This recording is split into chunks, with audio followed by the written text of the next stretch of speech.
Hey guys, welcome back to my sewing room. In today's video, I'll be showing you guys how to sew a zipper and buttons into an illusion back. Don't forget to subscribe to my channel and let's go ahead and get started. So I'm gonna do this on like a sample because I don't have any projects in the works where this needs to be done. So what I did was I cut out this is a crepe back satin, and then I've cut out some illusion fabric. I'm going to show you guys how to put the zipper, and I'm also going to show you guys how to do the button and loops because I get lots of questions on how I do both. So that's what I'm going to show you guys. I have 4 pieces of crepe back satin cut, and then I also have 4 pieces of illusion fabric. So you also want to start by pressing your pieces. I do recommend that you press your pieces, press your fabric before you cut out your pieces, but I know that's a lot of arm work. So sometimes what I'll do is I'll cut out all my pieces and then I'll press them, and then I'll put my pattern pieces over my press pieces and then trim off any extra if the pieces got warped. And then I'll do the same thing for my illusion fabric. Make sure that you're pressing this with a pressing cloth and with your iron all the way down, because you do not want to burn this. So I'm going to start with the zipper because it's easier. I'll set up and then I'll be... Okay, so I'm going to start by prepping my illusion panel. I get a lot of questions on how I get my panels to not, at the top, not to stick out kind of, you know, with the zipper. So the first thing I'm going to do is make sure that all of my pieces are even. So at, you know, usually like your center back is a straight line, and that is normally the case when you're working with fabrics that are woven. But when you're working with a fabric that stretches, you want to kind of take a dark shape in from the back. So measuring here, I'm going to take about an inch off of the back of the top of the illusion panel. So I'm going to start here, just like that. So what this is doing is, when you're sewing, your zipper, your center back is straight and your zipper straight, so it pulls that tension, it pulls the top tighter than it's pulling on the bottom, and that's how you get the top to be to fit more snug. You could also, if you wanted to do 2 layers of an illusion bodice, you could also add another duplicate layer of these on top of this. What you would do is you would sew them right sides together at the top. You would trim their seam allowance down and then flip them right side out and give it a press. You could also top stitch that seam allowance down, sort of like a front seam, or you can leave it as is, and that will give you 2 layers, and the top will be finished off nicely. But remember, illusion fabric does not need to be finished off, and for it to be truly invisible, you kind of don't want to have that up there, but you could do that as an option, and it does look nice and clean. But so these are my pieces, pretend like these are my bodice pieces, and then I have my skirt pieces. So I just have 2 layers here, and obviously we want to sew our center back. Some people sew their zippers in before they close the seam. I'm not one of those people. I can't do it that way. So I'm going to close my center back seam first, and let's pretend like we want our zipper to stop here. Here, I'm going to open this seam up. Remember, we like to batch process to make our lives easier. I'm going to also pin my illusion panels onto my back pieces. And keep in mind that your illusion panel is going to be about 1 inch shorter than your back of the skirt, because this stretches and this doesn't. So you're going to have to do some easing. You can also clip up into the seam into your seam allowance here at the top of your skirt. What you could also do is, to make sure you distribute this evenly, is find the center, or if you were doing something with princess seams, you can use the princess seam as your kind of center. Place a pin.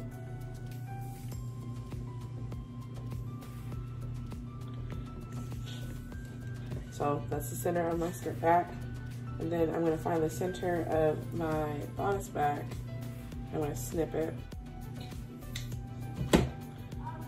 so that we can align the centers.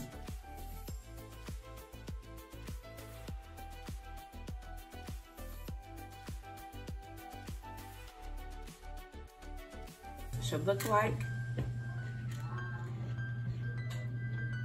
And you want to do the same thing on the other side. Once you do that, you take it to the sewing machine and sew them with whatever your seam allowance is. I'm gonna do 5/8 of an inch or 1.5 centimeters. So that, and then also sew your center back seam.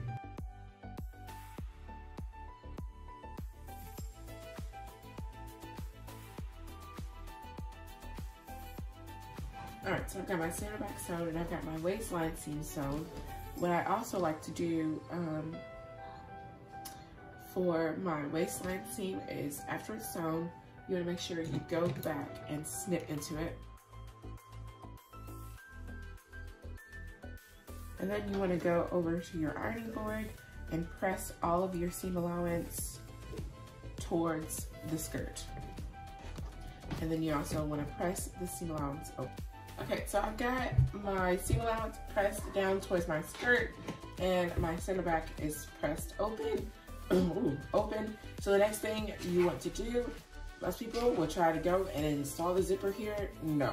What you want to do is place your skirt pieces right sides together and you want to start pinning. So I'm going to start, you want to start where you want to match up like seams or anything like that. So we have our waistline seam here. I'm going to start my waistline and match that. And I place a pin right there. I'm also going to place a pin, satin layer. Boom. Hold that together. Then you just want to pin it up and down. You don't need a ton of pins for this, you just want to keep it together. And same thing up the illusion panel.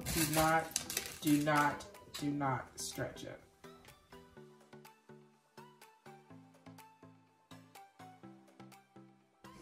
Okay, so the next thing you want to do is start where you stopped here.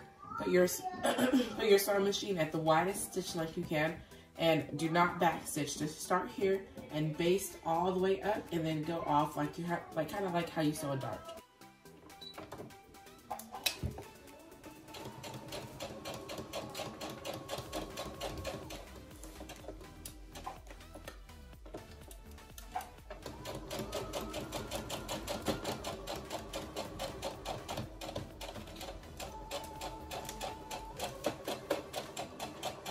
And I'm not stretching, I'm just keeping the tension to make sure there's no puckering.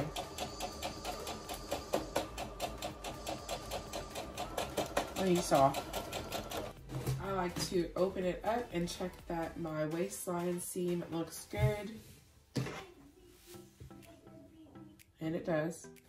So now I'm going to take this back to my ironing table and press the rest of my seam open. All right, so this is what it looks like on the face side. The whole seam is closed and pressed open. Looks like on the inside, I like to leave my thread tails there so I know where my zipper needs to stop. All right, so this is our zipper. If you're doing an illusion back that has a zipper, you do want to make sure that your zipper is the same color of your illusion back and not your actual skirt. It's an invisible zipper, so it will disappear in the skirt, but you can still see it in the zipper. I mean, in the illusion area, if you know what I mean. So the first thing I'm going to do is open my zipper. Okay, place it down, make sure that you're putting the right side to the right side, and open out your zipper. And I'm going to start pinning it only to the seam allowance.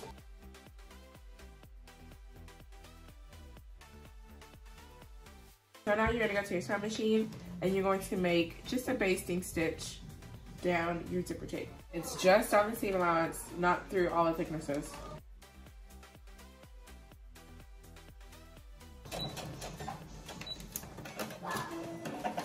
Okay, once I have one side basted, I'm going to go ahead and close my zipper.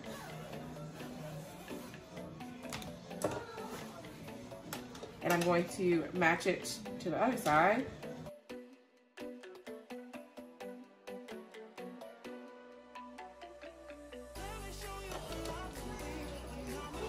And then I'm going to flip it over and open out some of the basting here.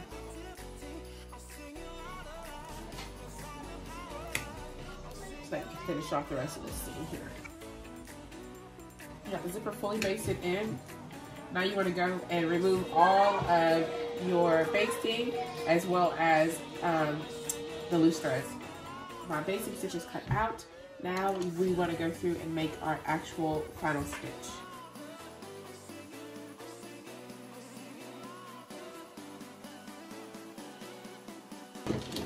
Then you want to snip all your threads, because remember this, everything can be seen, so you want to make sure this is nice and clean.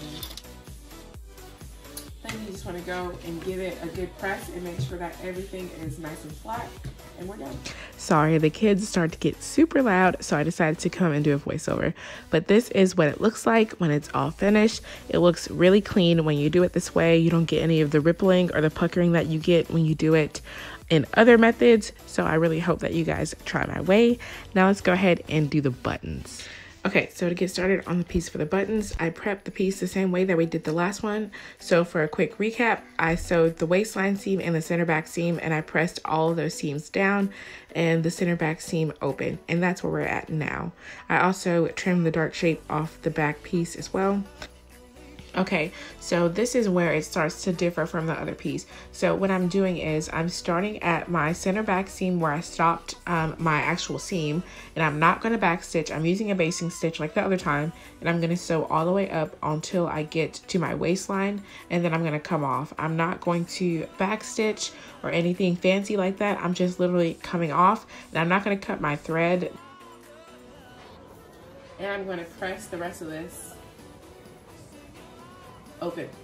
So this is where it takes a different turn. I've got my skirt basted down to whatever point where the zipper is supposed to stop, and then I've got my seam allowance up here for that illusion panel. I've got it turned under. Okay,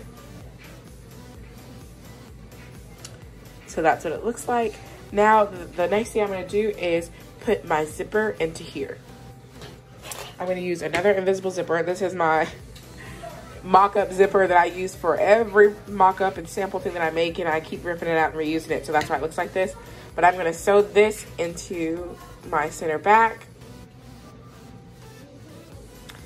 And what happens with these types of skirts is, you see how you got that little bit of zipper before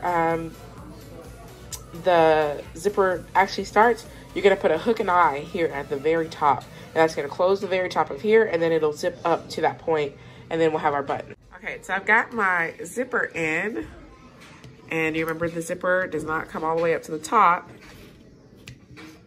Okay. And then, so now we're onto the loops. So you can use these loops. These ones are spaced about 1 inch apart, or you can use these ones, which have quite a lot less spacing. I hate these loops, y'all, but these ones are spaced too far. So I'm gonna use these ones. Okay, so I'm going to open out my zipper, and I'm going to flip open our seam allowance, and I'm placing the button loops right on the line of the seam allowance, and I'm going to pin all the way down. Now I find the best way to sew these on is by hand, so I'm going to sew them on by hand. This is what it will look like when we're finished. So I'm going to thread a long needle like this. I like to use a long needle, and I'm going to use a back stitch. So I'm going to stitch in place a couple of times, and I'm going to use a back stitch, a pretty long one. This is a basting one. This is my life-saving grace that stops all of my thread from tangling, but I'm just going to continue to baste. I just showed you the basting here, but when you finish, you want to go ahead and do another row of smaller back stitches to actually secure this in place. So keep that in mind. I'm actually going to rip this out and reuse it.